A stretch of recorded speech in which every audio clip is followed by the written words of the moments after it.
আশা এবং confidence first of all Asian কোয়ালিফায়ার্সের round already start হয়ে গেছে ইন্ডিয়ার ম্যাচের মাধ্যমে। আর যেহেতু একটা ম্যাচ চলে গেছে, আমাদের হাতে আর 5টা ম্যাচ আছে। সো আমাদের যে ফ্যান্সরা আছে, আমাদের বাংলাদেশি যে দর্শকরা আছে, আমাদেরকে যেরকম সমর্থন দিচ্ছে, তাদের এক্সপেকটেশনও অনেক হাই। সো বেসিকলি আমাদের আজকে একটা মিটিং হয়েছে, এই বিষয়গুলো নিয়েই কথা হয়েছে যে আগের মানুষের এক্সপেকটেশন, এখনকার সমর্থকদের এক্সপেকটেশন আসলে এক জায়গায় নেই।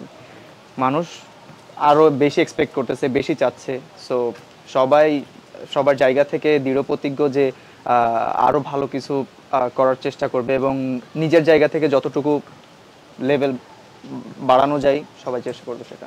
Basically we are suppose to training at national stadium. আমরা লাঞ্চ টাইম পর্যন্ত এটাই জানতাম, বাট ওয়েদারের উপর তো আসলে কারোর হাত নেই।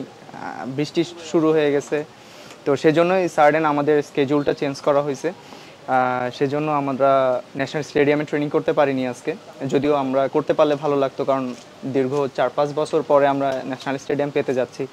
সো যেহেতু হয় নাই, আর ওয়েদারের একটা ব্যাপার, এখন রেইনি সিজন, সো এটার সাথে আমাদের অ্যাডজাস্ট করে নিতে হবে। আর যেহেতু হামজা আমাদের সাথে অলরেডি খেলছে, হামজার সাথে সাথে সমিত সোমও আসছে, এটা আমাদের টিমের জন্য আসলে একটা ভালো নিউজ যে আমাদের কিছু পোটেনশিয়াল প্লেয়ার যারা আমাদের টিমের জন্য ভালো হচ্ছে, আমাদের টিমের লোকাল মোটিভেশন প্লেয়ার বলেন, প্লেয়ারদের ভিতরে একটা মোটিভেশন কাজ করতে, একটা বুস্ট আপ কাজ করতেছে। সো আমি মনে করি যে হামজার সাথে সাথে সমিত সোম সহ যারা আসতেছে না কেন, এটা আমাদের টিমের জন্য ভালো, এবং আশা করতেছি এরকম আমরা সবাই মিলে একটা ভালো রেজাল্ট করতে পারবো।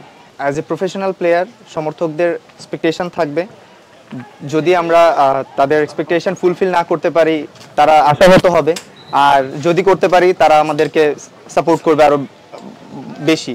সো দুইটা দিকই আছে, তো আমরা ভয় দিকটাকে না নিয়ে আমরা আশার আলো দেখি, আমরা চেষ্টা করে যাই, আর ভালো হবে ইনশাআল্লাহ। আমার যেটা জানা ছিল যে সেটা হচ্ছে যে আজকে কি কি বিষয় আপনারা জোর দেওয়ার জন্য কোচ বলেছেন, মানে জোর দিচ্ছে এভাবে না বলে এরকম করা হলো, এটা দিতে পারে। আর হলো একাধিক মানে আপনাদের জিম সেশন হয়েছে, মানে ফিটনেস বা ওভারঅল মানে আজকে কি কি বিষয় আপনারা না, যেহেতু আমরা আজকে স্টার্ট করতে যাচ্ছি ট্রেনিং, আর মূলত আমাদের আজকে সিঙ্গাপুর ম্যাচ নিয়েই আলোচনা হয়েছে, যেহেতু আমরা একটা ম্যাচ করে আগাই প্রত্যেকটা উইন্ডোতেই।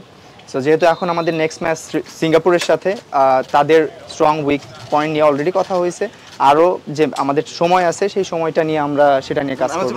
আগামী 4 তারিখ আমাদের ভুটানের সাথে ফ্রেন্ডলি গেম, তো আমরা আসলে কোচভাবে সময় হবে না, 4টা সেশন।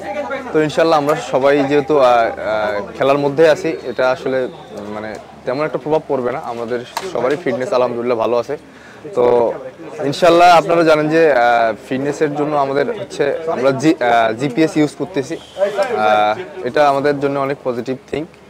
তো ইনশাল্লাহ ওভারঅল আমি মনে করি যে ভুটান ম্যাচ বা সিঙ্গাপুরের ম্যাচ আমাদের ফিজিক্যাল কোনো প্রবলেম হবে না ইনশাল্লাহ। আমাদের ডিফেন্ডারদের ভিতরে ওই কিউরিওসিটিটা আছে যে আমরা আসলে যত ভালো এগেইনস্টের টিম হোক না কেন, আমরা ট্রাই করব আমাদের সর্বোচ্চটা দিয়ে আমাদের টিমকে ভালো কিছু উপহার দেওয়ার জন্য। আর আপনি মিডফিল্ডের কথাটা বললেন, তো আলহামদুলিল্লাহ দেখেন আপনি হামজা ভাই আসতেছে, সোম ভাই আসছে, ফাহমিদুল আছে, এবং আমাদের যারা আগের ছিল তারাও আছে। আলহামদুলিল্লাহ ওভারঅল আগের থেকে অনেক শক্তিশালী হবে মিডফিল্ডটা আমি আশা করি, এবং ইনশাল্লাহ হবে শক্তিশালী। তো ওভারঅল সবকিছু ঠিকঠাক, আমরা সিঙ্গাপুরের সাথে ভালো কিছু করবো ইনশাআল্লাহ। আমাদের সাথে কেমন সময় কাটছে সবার আসলে টিমমেটদের? হ্যাঁ আলহামদুলিল্লাহ অনেক ভালো সময় কাটতেছে, সে অনেক ফ্র্যাঙ্কলি আমাদের মতোই। সে যে প্রবাসী প্লেয়ার আমি এটা বলবো না, সে বাংলাদেশি একজন প্লেয়ার, এটাই হচ্ছে বড় পরিচয়। তা তো অবশ্যই, এটা তো অনেক অনেক ভালো একটা মানে বিষয় যে তারা যদি মিডফিল্ডটা ভালোভাবে গোছাতে পারে, তাহলে আমাদের ডিফেন্ডার একটু প্রেশারটা কম আসবে। প্লেয়াররা এক্সাইটেড যে তারা কালকে পর্যন্ত জানে যে ন্যাশনাল স্টেডিয়ামে আজকে প্র্যাকটিস হবে, সো অনেকদিন পর তারা মাঠে যাবে।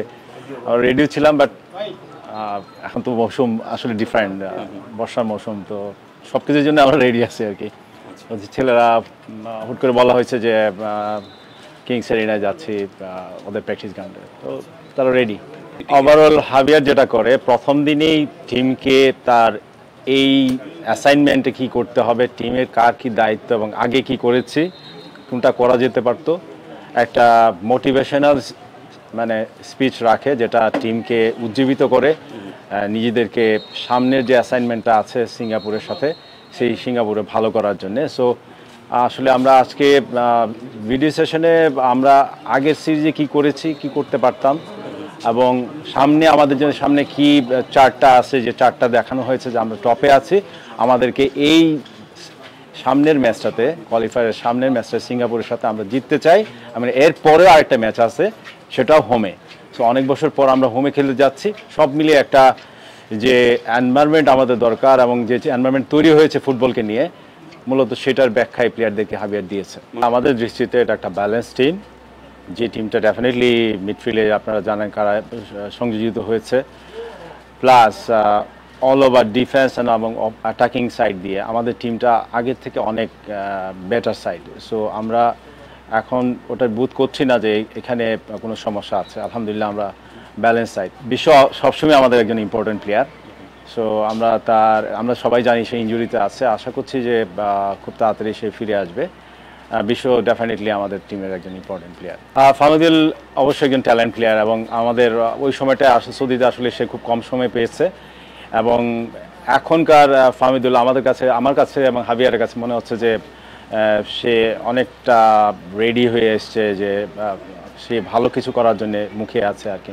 ইনশাল্লাহ দেখা যাক কীভাবে সে নিজেকে তুলে ধরে।